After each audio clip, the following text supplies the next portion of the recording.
Welcome to the show. I'm Veronica Newfer, and I'm at the Oregon Heritage Farms here on Shoals Ferry, and we're going to be talking about an event we're having at the end of September, Munada Market. And I have Lee Albaugh here all the way from Zambia, Africa, to explain what the event is about and explain some of the things and arts and crafts that they make there. So, Lee, thanks for coming to Zambia just to talk with me. Thanks, Veronica. Actually, I did just come back last week on Monday from our work there in Africa. So, and we do, yeah, we have the Munada Market we hold every year. It's patterned after the market that we have in Africa that comes around to different areas where they sell things, they bring their produce, they bring their crafts, all of those things. So we brought that to Oregon, and so we call it our Oregon version of the Munada Market from Central Africa. Wow.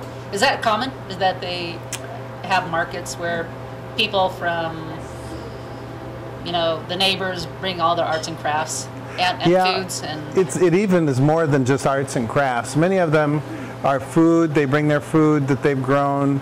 Some of them are business people. Mm-hmm. So, and the Munada Market moves around from village to village. So like in our particular place where we have at the training center, they come to the training center once a month on a Thursday, and that's all the vendors that want to participate come. And then they come and they talk. It's a social event, it's a community event. They'll bring a goat or something like that, which they'll slaughter there or kill and cook the meat, and people will sit around and eat and talk about things as well as just trading. Is it kind of like a farmer's market? I guess I'd call it a farmer's market. But yeah. It kind of travels to It moves, places. And it's not always the same people. Okay. Is it mostly around Zambia, or is it, you know, Africa is a big place? Mainly obviously. just Central Africa. I don't see it as outside of Tanzania and Zambia and the Congo, that area. Our area is pretty specific, and it's built a real pattern of that. But people come from Tanzania, across the border, and from the lake, sell their crafts, sell their trade things. It's not just crafts, it's practical living things. Mm-hmm. Okay. So we get a kind of a piece of culture, a piece of Zambia here. We do, yeah. At the end of September. Right. And, yeah, Oregon Heritage Farms too.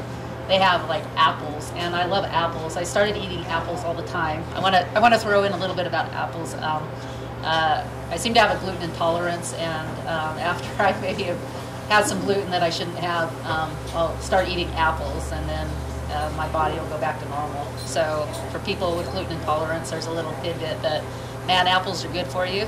And they also gave me an apple cider with a little caramel in it. So. They got great apples, the honey crisp and the galas and the gala. What's the other one? Anyway. Yeah, there's so many types of apples. Yeah, red delicious. And all of them are coming into season right now. So by the 28th, when we do our Munada Market, there'll be a good bunch of apples here from the farm. Yep. For those who want to make applesauce and have apples year-round, they should do that, because it's I imagine it's not sprayed with a bunch of chemicals. Yeah. So all right. Well, just briefly describe what you do in Zambia. Well, in Zambia we have two training centers there. And we've got, we do life skills programs, we call them, and we do ministry programs. So the life skills programs are focused on tailoring, farming. We do some farming training. We do some carpentry. And we do home craft for women and health care. So we have probably right now about 75 in our skills programs, and there's 12 in our ministry program. And that goes on all the time. We put several hundred people into productive living, so they can come in. We don't believe in just giving things out, but in giving them a skill that they can especially a tailoring skill is very popular, and those then they are able to make a living from. Also have a farm. People are happier if they're not just given things, but they're actually able to. That's right. They're more productive. They feel more productive. Yeah. We also have a farm there. We do grow some coffee, and that's something that we do together with our farming program. And the farm produces. We got about 40 acres of coffee there. This one here is our one of our coffees, and it's grown in Zambia. I know the people that grow it. No, it's not ground. We can make it any way you want. Okay. We bring it in green here, and then we roast it and sell it to our customers. The money then goes back to pay for our farming Is one activities. calf and one decaf? No. Is that how that is? Okay, well that's good, because I mean I like all caffeine. But what's the difference between the two? This is a Congo coffee. That's not ours. Okay. But we do roast some other African coffees, and this is the Zambian coffee. Is it really good? Absolutely. What makes good coffee? You know, everybody's perception is a little different. Some people like a more acidic coffee, you know, that's got an aftertaste. Our coffee does not have that. It's a very smooth coffee, and so to me, it's a drinkable coffee. I can drink my coffee all day long. Oh. And I do.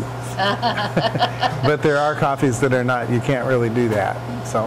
Yeah. Well, I wonder if I've had the wrong kind of coffee, because I have one coffee a day, and that's it. Then I'm done. So. Well, you haven't been using our coffee. Maybe you need to have some. It's good for, you know, people that drink coffee. They extend their life. That's what they're saying. There's a lot of antioxidants and things in coffee, so it's very good for your health. Okay. And they used to think not, but today they've learned that that's true. Really? Okay. Yeah. So, well, tell me more about that then. So, if I drink your coffee, you said I could drink it all day long. Would that? Would I get kind of those jitters, like too much caffeine, or? It all depends on the person. Okay. And Veronica, I know you a little bit, and you may get a little jittery. you don't need the jitters. Okay. Okay. So, Lee Albaugh, knew he was my favorite missionary at Beaverton Christian Church when I was younger. So, but don't tell the others. Okay. There you go. Yeah, a friend of the family, my uncle's friend, and always had a smile on his face, and always polite. So, you know, probably good for meeting the different people down there and being so personable and being able to get them, kind of corral them into something that they like to do.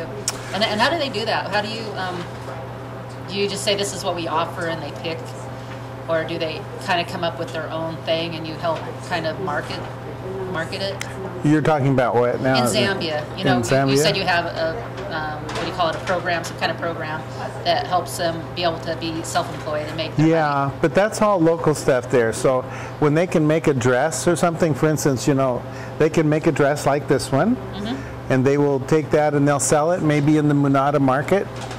We help them with some of those things. We just sent a container over about 2 months ago, which is not quite there yet. But in that container is a lot of materials and things. They'll be using those, and then they'll build their own clientele, and they'll sell their products to people around the village and the community. And so they've gotten quite good at it. Some of those crafts will be here at our Munada Market. You'll see them. Okay. But some of the things that they've sewn, and some of our woodworking things that they've made. Okay. So these are actually here locally at the Oregon Heritage Farms, but because his stuff, they're still coming in the truck or wherever it comes from. Yeah. But they make things like this, so we wanted to have them as an example. But I think they're located here year-round too. They're open year-round. They're open, midsummer up through End of Christmas. End of October, right in there, November. Yeah. Oh, okay. Okay. Well, anyway. And they have an event after that too. That's their Oregon Apple Fest. Okay. So, but once again, then the stuff that's coming on the truck and that they make in Zambia, they are similar. So there might actually be ducks for those who like the beavers instead. Yeah, we have the ducks and a beaver. So that's here in the store. Don't get mad at us.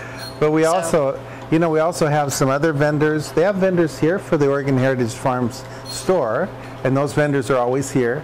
Then we have some other vendors that come in, or craft people, that will be here just for our market. Okay. And that market, what they bring is things that they've made, knitting things, quilts, handcrafted things. Got sign painters. We've got people that make pens and things like that are craft people. We've got a number of people like that. Jewelry, rock. We have one lady that does extensive rock work, a lot of rocks and things like that, decorated with jewelry and things. Okay. Okay. So all of those, and those are people that are not here in the store all the time, but they're here for our event. Okay. Well, you have this one vendor. Let's see. Her name's Veronica. What does she? Oh yeah, that's what does she do? We do have an awesome person that's got a great heart for for the natural things of life, and I think she could tell you a little bit about it. But she has mushrooms, and she also has this wonderful thing they make. I don't know what exactly they call it, but it's a shiitake mushroom growing shiitake mushroom growing kit, and it's a great thing for your kids. I bought one last year and gave it to our kids. Okay. So you take that shiitakes, you can grow them, and you watch them produce the mushrooms, and it's a great teaching tool for your kids, but a great way to get your own homegrown shiitakes. Yeah. Interesting, because fungus breathes in oxygen and breathes out carbon dioxide. You know, however they do it. So they're the exact opposite of plants and humans that way. So for whatever reason, they're supposed to be extremely good for you. Yeah. Well, I do know this: mushrooms are the only plant that can grow in total darkness. In total darkness. Yeah. Okay. It doesn't need photosynthesis. Okay. Gets it from somewhere else. Did I teach you something today? Well, because shiitake we don't actually grow in dark. It kind of seems to have more of the human, the same. Yeah, it doesn't weather. need sunlight. Yeah. As a matter of fact, if you watch and you are interested, because boy, on YouTube we get a lot of viewers on YouTube. People are very interested how to grow mushrooms, but they seem to.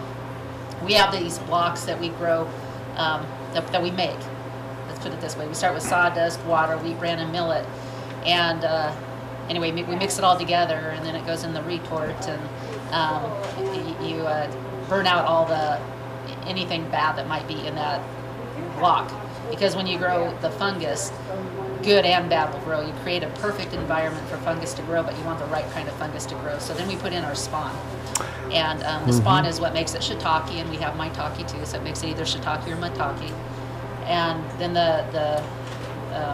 it sits completely in a sealed bag for about 8 weeks, and it just sits there until the block completely changes, and then it goes from sawdust, basically just kind of a really loose kind of mix, to kind of a solid piece of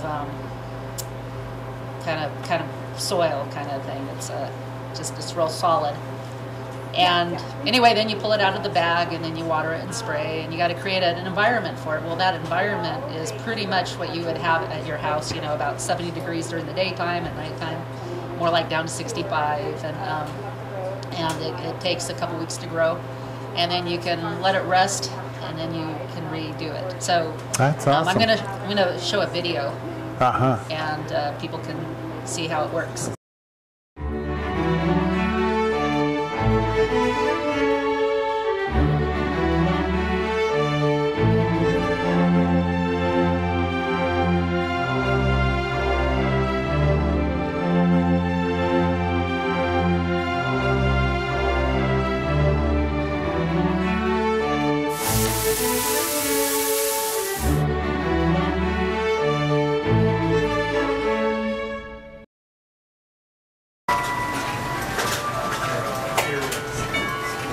Well, something that a little bit of a segue into what we do in our farming program. We actually use a fungus root. I was going to ask you about that. I remember that from last year. We have a fungus root that it's called mycorrhizal fungi. It's a natural fungus root that comes from different species of mushrooms. I don't know about shiitakes, but it comes from different ones. And the exciting thing about mycorrhizal fungi is it grows in symbiosis with the plant's roots. So it will attach to the roots, send out its own root system. That root system then goes and finds nutrients, water, sends it back to the plant. So we found, like this last year, we had in our drought period, we had some of our mycorrhizal maize, corn, that they grow for living. That actually, the people that had mycorrhiza in the drought had excellent crops, and those who did not had lost all their crops. Some of our crops were actually triple yields in that this year, even in a drought. So that's amazing. And in fact, is it expensive? Is it something that No, you would recommend people I would do around recommend here? even around here. You can find it in your, if you go to some of your shops now, you'll look for mycorrhizal fungi. And if you see Where it do you on the find bag. it? Like a Wilco? Walmart? You know, you have to look around. They have some right out here at Smith's Berry Barn. I know they have that. They have some compost with it in it. And also, yeah, it's a little bit tough to tell. I've seen it at Fred Meyer, I think, in their garden section, but you have to look on the label to find out if it's got mycorrhizal fungi. Okay, and you said it's here locally, so let me ask about that. How good results do you see? They grow berries here, neighbors? Well, it'll do the same location? thing in about every crop except the brassica family, like cabbage and broccoli. It won't work in those. But it will do the same thing. It will produce more foliar growth, more fruiting, healthier plants, stronger plants, water, and it conserves water and uptakes of nutrients. So your nutrients are going to go right up into it. So just about every plant you can use. In your backyard, your roses, my goodness, my wife could tell you about that. Tomatoes, all those good plants. Okay, awesome. Well, yeah. So that's some of the things we teach in our training center programs. Okay. And we'll have, part of our time this time we'll be talking about food security in Africa, because we had a bad drought this year, so we do have a lot of hungry people this year. So much of what we do is going back to that program. So what we raise this year will basically go back into our food security program we do in Zambia. That's why we call it On Safari for Faith and Healing, to heal people's lives and to give them faith and trust so they have hope for their days, their living days. Yeah, and I imagine when they're using their hands, that really gives them a lot of hope and really gives you an opportunity to share Christ with them. Well, Africa does not have much choice in using their hands because they don't have all of our the welfare system, food stamps. Life is every day, every moment, day to day. So you don't, in the African languages that I work with, they have a very simple future tense and a very elaborate back tense, conjugation of their language for the past. Because the future is not certain. The past they can understand and they can tell stories about it, but the future is very limited. And they know that, so they have to work. Every person has to work. Every person has to put their mind and heart to it. It's not a matter just of making something that looks nice and make a little money. Sometimes it's a matter just of life. Yeah, finding food, making sure you have food. Yeah. So this is actually, I'll just show this Oregon Heritage farm store here. But somebody makes these cards, and there's a lot of arts and crafts here. But it's a nice place to display some of what you do too, because they actually make cards there. No. The ones that are here, the people that we have in our show, are local craft people here. Oh, okay. So there'll be cards here. So we'll have African crafts and things, but we'll also have the other things that are local artisans. Do you guys make baskets? There'll be a few baskets this year, not a lot. Do you make the baskets there in Africa? They do make them, but we didn't get any here this year. I sometimes have baskets. I've bought baskets from Africa before. Yeah. And I get them for maybe about $8, and they're very, very fancy, very nice. And I'm wondering do you know how they go about how they're able to? Yeah. Is it a quick process? Have they found a way to make it so efficient? No, it's not quick. It's slow. We have one old fellow that sits and makes baskets all day long. An old man that I know. He's in his 80s. In fact, last time I asked him how old he was, and he had to think about it. And finally, he said, "I must be in something like 80." And then he says, "I'm an old man." You shouldn't have asked him. He might not have ever figured that out. No, he figured it out, and he makes baskets every day. He'll sit down under the tree and weaves with bamboo. Does he enjoy it? I mean, I would think that would be. Pretty, it's life. Pretty it's tough life. After a while. It's a way to make a little money so he can buy food. Yeah. Who does he sell the baskets to? Is that at the Local people. Munada Market The there? ones that he makes are mainly ones they use for transporting produce. Is the ones that I see him make. Okay. How much does he sell them for? Oh, I have no idea. You know, local money is something that you don't know how do you say it?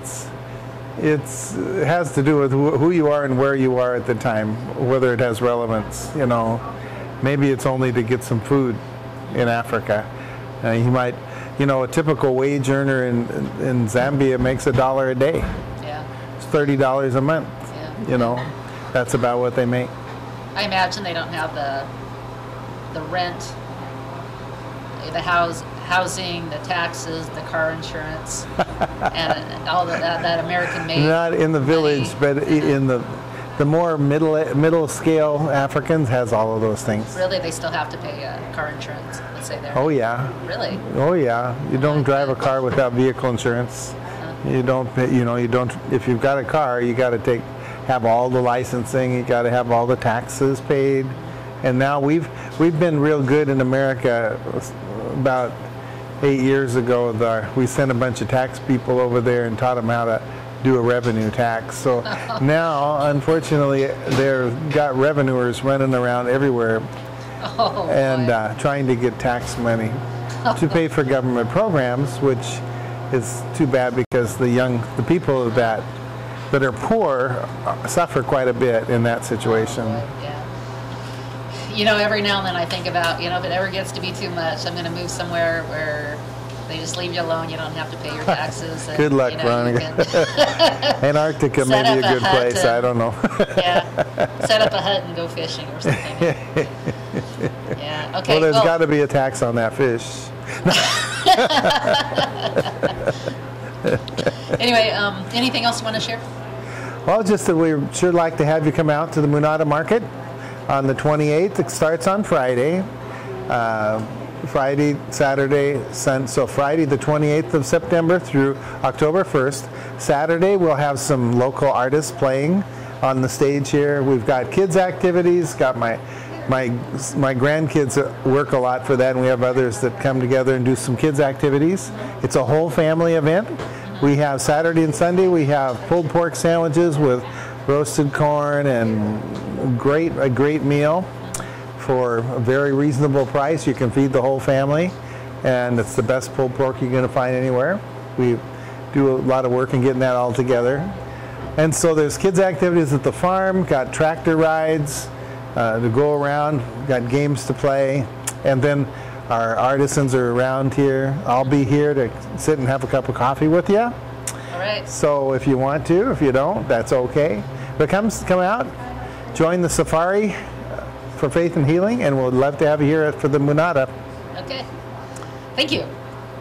Okay, come and give your kids culture for Zambia. You know, see what it's like. You know, see the hard work that people go in to just be able to live, eat, breathe the next day. So, and anyway, have a lot of fun and catch the events, and hope to see you there. Have a good week. Bye-bye.